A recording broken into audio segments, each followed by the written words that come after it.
İki meyhanesinin söhbəti satmır bir dənə. İki meyhanesinin söhbəti satmır bir dənə. Səbəbim mən bilirəm məclisi meydanın axı. Həkim illər tutab sidrini dərmanın axı. Bu Rəşaddan niyə eskiydi bu Orxanın axı? Ola bilsin sözünün hikməti satmır bir dənə. Ola bilsin sözünün hikməti satmır bir dənə. O hansı toyda hamı Orxana dəstək eləməyir. Orxan öz meyxanasını haçandan örnək eləməyir.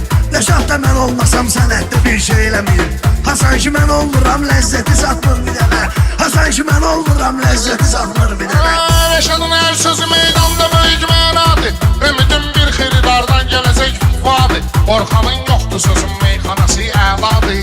Mənə paniyatqası qabiliyyəti satmır bir dənə. Mənə paniyatqası qabiliyyəti satmır bir dənə.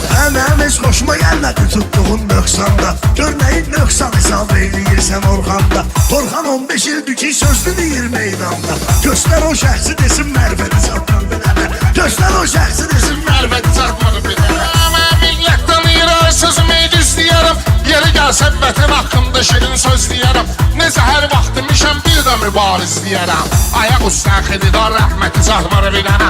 Ayaq üstə xididar rəhməti satmır bir dənə. Vətənin eşqi ilə qəlbim alovlansa əgər, vətən övladlarına hər vaxt arxalansa əgər, kimə mən mübarizin zəhmətini dansa əgər, bu kəsin hər şeyi şəxsiyyəti satmır bir dənə. Onun var hər şeyi şəxsiyyəti satmır bir dənə. Olsun bu beyin dostlar azadırlar. Dağlılar aylıq əşim indi də qaqnadırlar. Mənim ortaqlarımın yarısı o dünyadadırlar. Mən üçün Əzrailin dəvəti satmır bir dənə. Mən üçün Əzrailin dəvəti satmır bir dənə. Əlməklə kim ki girər meydana məhv olar gedər. Kim ki protiv olar Orxana məhv olar gedər. Tay Rəşad biz də ölək meyxana məhv olar gedər. Qonsuz xiridanların həsrəti satmır bir dənə. Qonsuz xiridanların həsrəti satmır bir dənə. Rəşadın dalğalanan şanlı Xəzər forması var. Mən deyəm meyxanada canlı əsər forması var. Bax ki nə qardeşim Orxanda donar forması var. Mayonez ketçup əla əti satmır bir dənə. Mayonez ketçup əla əti satmır bir dənə. Orxanın gəldi təbii ilhamı hərdən danışır.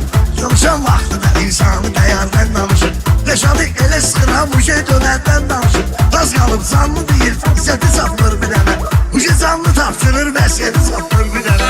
Orxanın istəyirəm dərdinə dərman eləyək. Elə meyxanə deyək hamını heyran eləyək. Dira dağlı gedək xəlvəti ehsan eləyək. Güya aşkarda olub xəlvəti satmır bir dənə.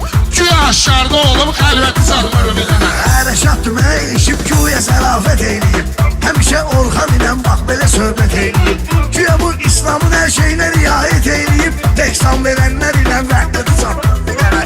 Ehsan verənlər ilə vəhdəti satmır bir dənə.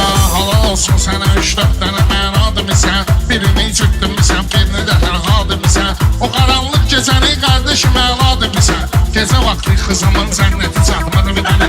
Gecə vaxtı kızımın cənnəti satmır bir dənə. Gəl belə meyxananı danış qiyar nöqsandan. Orxanın nə işi var sən deyən Talibandan. Hamıyla başlamısan indi deyirsən Orxanla. Bir qaranlıq gecənin zülməti satmır bir dənə. Bir qaranlıq gecənin zülməti satmır bir dənə.